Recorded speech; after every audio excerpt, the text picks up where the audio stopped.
Good afternoon, everyone. I'm Robin Wilhoit, and welcome to 10 at 2, our new streaming show here on WBIR+. So what can you expect at this time every weekday? Well, you can expect some news, some weather, some sports, but not in your traditional way. So what is 10 at 2? Who better to answer that question than the man right next to me? The only one available. You know what? We're so happy you're available. This is Corey Presley, our news director here at WBIR extraordinaire, and hey, yeah, I'm honored that you are the first guest. Yeah, well, again, you have better people on the way. So, but I'm happy to kick it off. This is exciting. You know, It is. like this is something that you and we talked about, and it's kind of come to fruition with this room, and I think it serves an area of viewers that we haven't really paid a lot of attention to. Folks that maybe don't want that traditional, very tight, very concise news programming. They want to know more about you and Todd and frankly me perhaps that. Hey, I've never seen this guy. I've never seen that beard. I don't know who he is. What's his philosophy on some of these stories that we cover? Because there's so many conversations that happen in the newsroom on a day-to-day basis that we get to take in, but the folks at home don't. And so, when we created this, I wanted that to come across, and that's what we're gonna attempt to do, and I think we'll do it really, really well. We got the best in the business leading the charge. I'll tell you later there. Yeah. Thank you. And we got to mention Daniel, our amazing producer. You'll be meeting Daniel. Hey. Yes, TBD. The man behind the mic. No, but Corey, getting back to it, it really does give us an opportunity when we delve into the news segments to be cliche, let's go ahead and to pull the curtain back, to really be transparent about the news gathering process, right? Yeah. Well, the story that kind of comes to mind off the rip that we had a large conversation about, the endangered child that was missing a couple of weeks ago. KPD finds her, puts out all of her information, puts out her picture in an effort to find her. They end up finding her in an apartment with a man that they ended up shooting and killing. So then the question becomes, do we still leave her picture up? Do we still name her, right?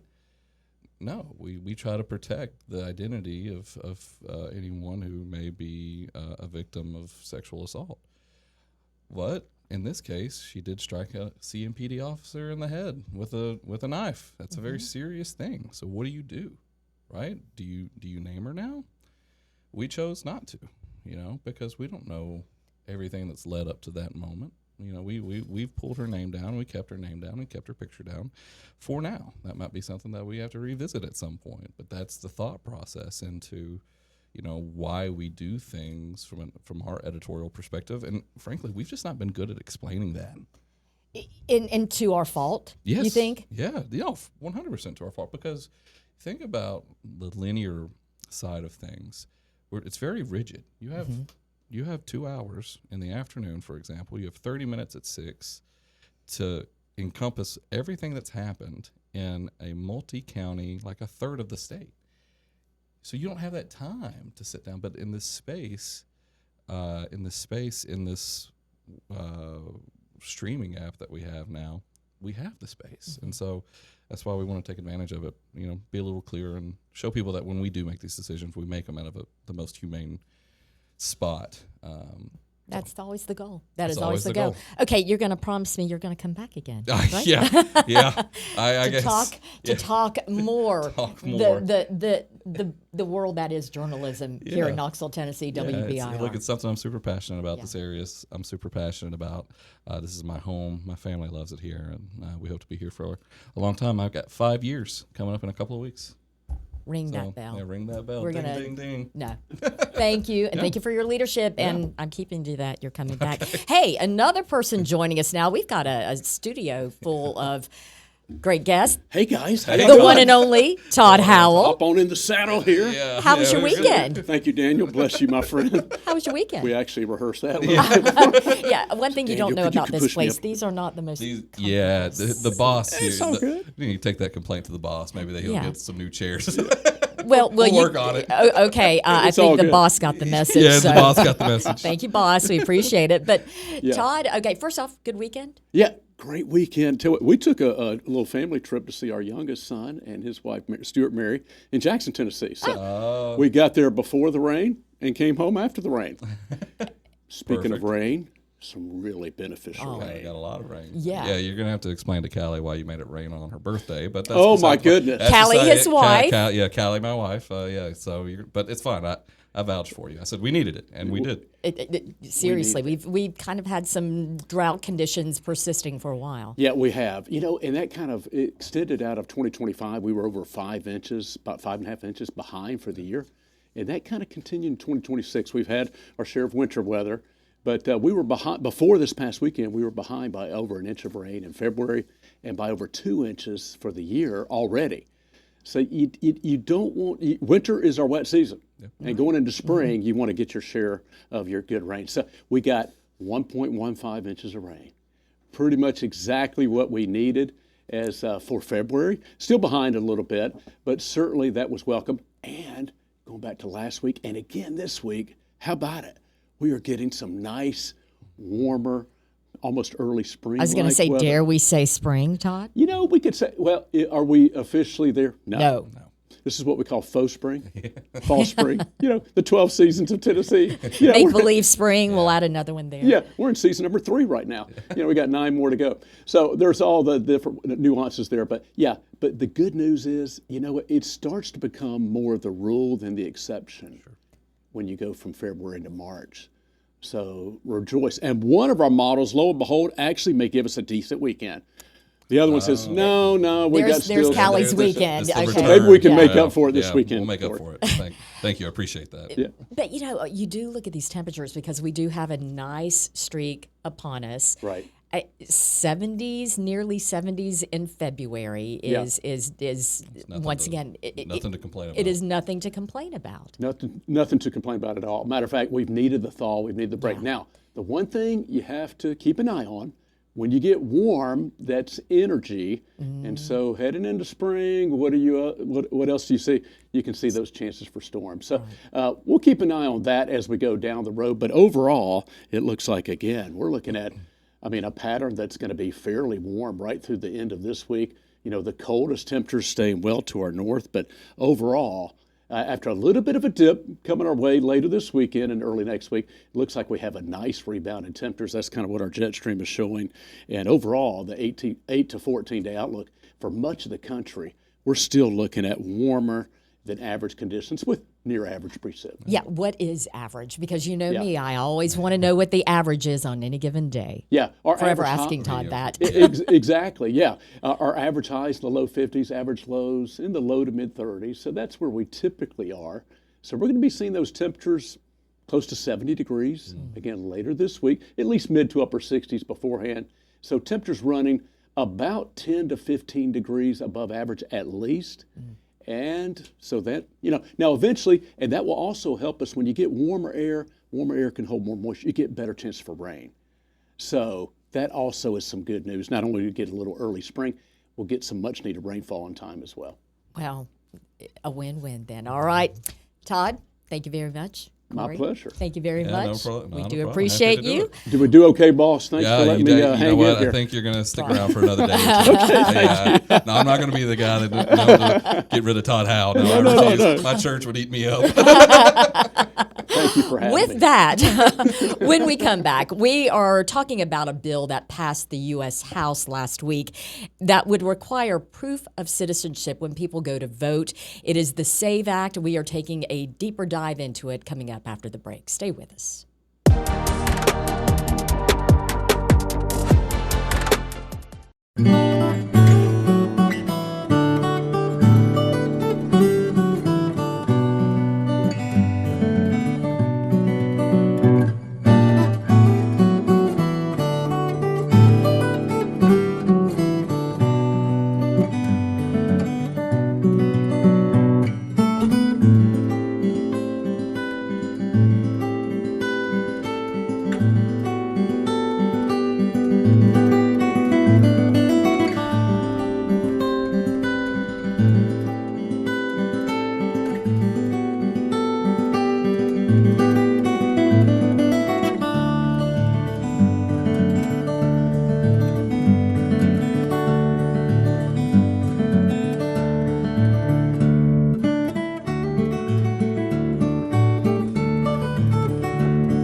Welcome back to 10 at 2, streaming on WBIR Plus. We are so happy that you are joining us for our first show, if you will. So thanks for being with us. We are going to take a deeper dive now into a bill that passed the U.S. House last week. It's called the SAVE Act. And if it clears the Senate and in the end becomes law, what it will require is for voters to show government-issued photos as well as proof of citizenship in order to vote. This is a story that you will be seeing later today on 10 News at 5 and at 6. And our reporter Libby Cunningham is digging deep into this and has taken some time out of her busy work schedule to come in and talk further about it. Thank you for making time for us. We appreciate you. Of course, Robin. Okay, let's get the big picture, the SAVE Act. I gave a little bit of details there, but this is something that lawmakers are talking about passionately on both sides of the aisle. It is. So I went down to Maryville College and spoke with Dr. Mark O'Gorman. He's a political science professor. The kids love him. Middle of the interview, they're like, "Hey, Dr. O!" You know you're a rock star when the kids are yelling at you 100%, from across campus. So here is, I think, there are two big takeaways about this. The first big takeaway is that the lawmakers and the president who are interested in this act really want to make sure that people who are voting in United States elections are United States citizens. According to Dr. O'Gorman, there's not really a whole lot of evidence to show that people who are not citizens are voting in elections. Less than 1% is what he has said in his research shows. Less than 1% of people who are non-citizens are voting in United States elections. So and we've heard that reiterated many, many times leading up to this, obviously. Yes, absolutely. So there's not a whole lot of evidence that non-citizens are voting. But this new this new bill, rather, it has not been passed into law. Right. It would directly affect when you register to vote. So in Tennessee, when you register to vote, you can go to the Board of Elections. I registered to vote when I got my driver's license updated. And when you register to vote, you will need to show the person who's registering you proof of American citizenship. So that can come in the form of something like your passport or your birth certificate. So those are the documents that will be needed for a lot of people when they register to vote. When you show up to vote, I show my Tennessee driver's license every single time. Your driver's license doesn't count for this because it doesn't prove that you're a United States citizen. A lot of people can get driver's licenses or ID cards. There are people who have green cards and who are legally allowed to be here, but do not have citizenship, but they can still have a driver's license. So that's kind of the two big points here, is that there's not a whole lot of evidence that non-citizens are voting. And on top of that, you will need these additional documents. You don't need both of them, but you need a document to prove that you're a United States citizen. And that being a passport or your birth certificate, correct? Did Dr. O'Gorman talk about the challenges that may create for voters? There are a lot of people in the United States who don't have passports and maybe cannot get their hands on their birth certificates. Did he address that? He did. So let's talk about the passports first. Think about some of our wonderful viewers and Tennesseans that maybe we're all crunching for money right now. A passport's like $150, $200 by the time you're done with it, right? You want to go get the nice picture at Walgreens, got to send stuff in. It's expensive. Even paying for your passport to be renewed is expensive. So there might be a financial hurdle for people there where it's like, okay, that's as much as a week or two of groceries, and I'm not planning on leaving the country to go on a trip, so why would I even need that? That's part of it. Another part of it is that, so my passport is from the state of Pennsylvania where I'm from. I have just updated it over the years from when I first got one in 2005. I'm from outside the Pittsburgh area. So it has like Pennsylvania on my passport saying that's the state that I'm from. So according to what Dr. O'Gorman said, if I were to go to the DMV, go to the voter registration place here in Tennessee and show them that, it could possibly not be accepted because even though I'm a Tennessee resident, I have my driver's license here, my car tags, my taxes and everything, my passport still says Pennsylvania. And so does my birth certificate. But you're living in Tennessee. But I live in Tennessee. So that could create, he said, some administrative hurdles for people because it's like, okay, you're a U.S. citizen. How do we reflect that someone has moved in their life, essentially? And so that's another thing, too, is that if someone's birth certificate, maybe you were born out at Fort Sanders, but you live up in Sevier County or something like that. It's still going to say Tennessee, but maybe you were born at Fort Sanders and now you live over in Asheville.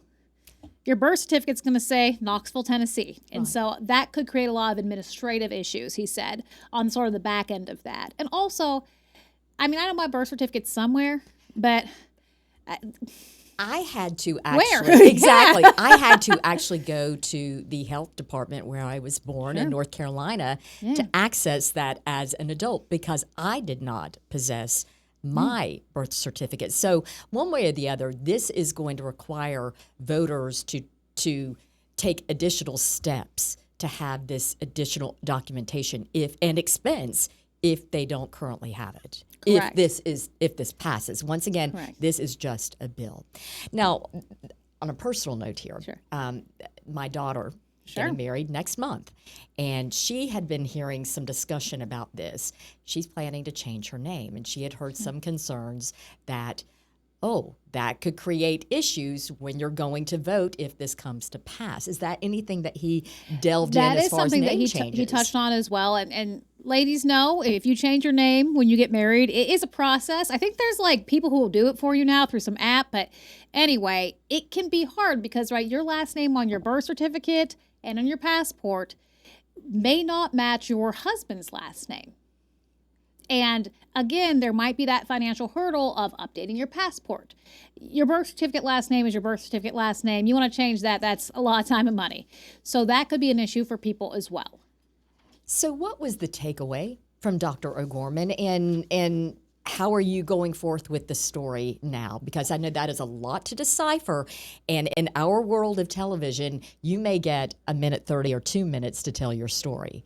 How's that going? I think to I get proceed? 90 seconds. Maybe we'll ask Corey, who was just in here, beg for some extra time. So the way that I'm going to approach it today for my story is we are going to kind of explain up front, listen, there's not a whole lot of evidence of voter fraud and people who are not American citizens voting in U.S. elections.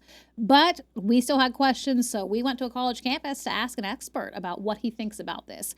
He said bottom line is that he hopes that it doesn't deter people away from voting because that's like one of the most beautiful rights that we have as Americans.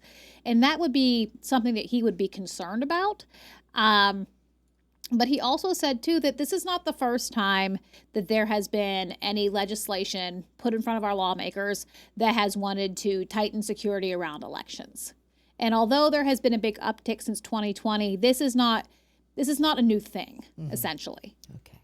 Libby, we appreciate your course. time. We know you've got a lot of work ahead of you, so we want to let you get to it, but thank you for eking out a little time for us. We do appreciate it. Thank you guys so much. Oh, up next, we are switching to the Vols. We're going to welcome Wes Rucker coming up after this. Stay with us.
Welcome back to 10 at 2, everyone. Coming up tonight at 8:30, right here on WBIR Plus, we are bringing you an all-new episode of our video podcast, Behind the Headline.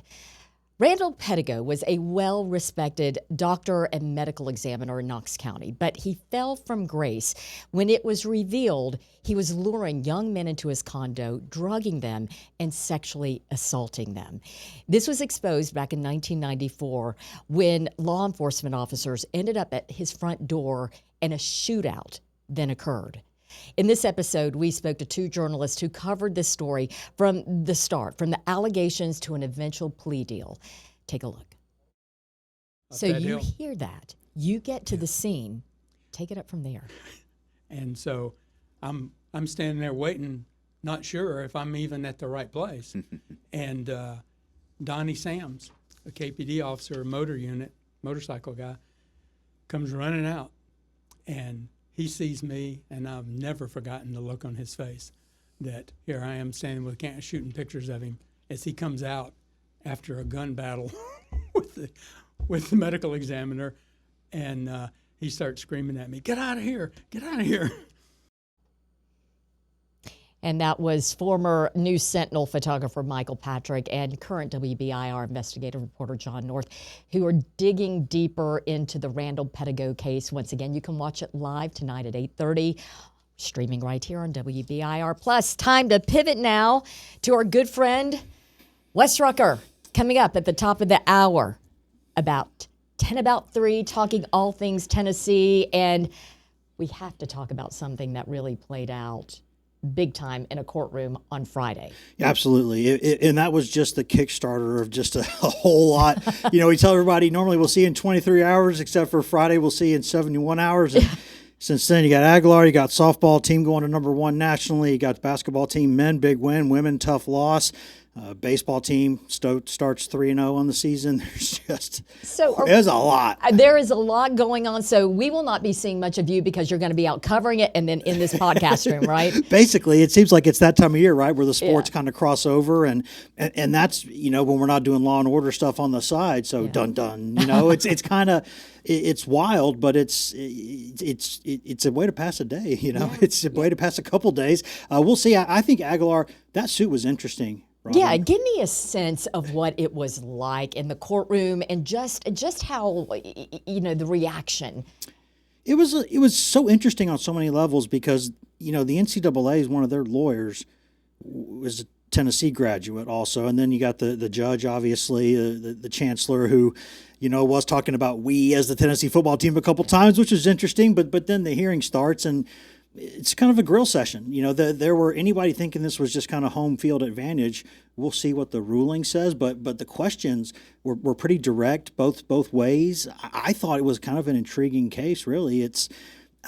I think he'll win it, but I don't know. I was going to say, do you get a sense? Are you hearing other discussions about how this may lean? Well, I think anybody watching it probably hoping for, especially because it came on the heels of what was the day before in Oxford with Trinidad Chambliss, and that was just a bizarre scene. That whole thing was, I don't know if I've ever seen many court days quite like that one seeming. So you talk about home field advantage. And so the next day was a little more professional looking. So I think that might be jarring for people to say, hey, wait, maybe it's not as much of a slam dunk as you think it is. But I think you had a judge being pretty fair there and asking some pointed questions both ways. I think probably on the merits, this case probably wins. And I think some of these questions maybe were directed at kind of getting ahead of the appeal process a little bit maybe. But again, I am absolutely not a lawyer. I still think it's a good chance, but not a slam dunk. And the judge has a lot to go through, to sift through. If I heard it correctly, more than 1,000 files or papers to peruse through before making his final judgment. Well, and I'm glad that much seriousness is taken into it, because you're talking about what may be fair or unfair to a few people, including Joey Aguilar now, and that's not to minimize that, but you're talking about a ripple effect that could rip apart and redo the fabric of college sports moving forward. So this is a landmark case in a lot of ways, and if this goes in favor of Joey Aguilar, I think college sports changes down the road in a way that we don't love necessarily. So, but that doesn't mean that he doesn't have legal grounds on this case with the Sherman antitrust stuff. So it's complicated, but it is serious, and I'm glad to see the judges taking it that way. Well, we are going to be tuning in and waiting for that ruling. But Wes, we always appreciate you. We're going to see more of you coming up. Yes, we're going to get ready to do this thing here in a few minutes, and we'll get going with about 5 hours worth of stuff to do in 1 hour. So we'll see where it goes. All right. We'll tune in, Wes. Thank you. And we will see you once again in about 30 minutes on 10 at 3 when we will have your latest headlines. Tune in today at 4. Thank you so much for joining us for 10 at 2. We hope to see you back here tomorrow.